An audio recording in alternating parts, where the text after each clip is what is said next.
இன்றைக்கி போகி பண்டிகை மார்கழி மாதத்தோட கடைசி நாள். அம்மாவோட கோலம் எப்படி இருக்குன்னு பார்க்கலாமா?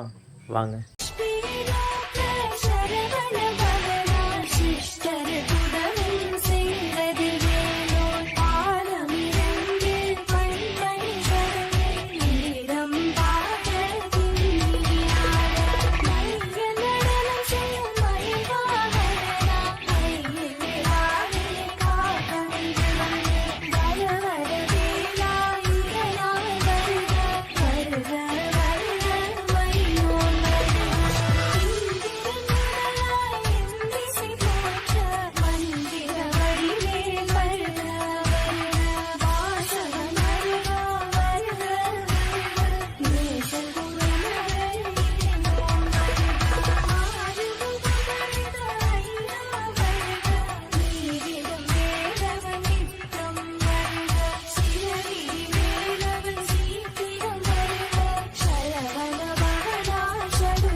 இன்னைக்கு கோலம் போட்டிருக்கேன், எப்படி இருக்குன்னு பாருங்க நீங்க.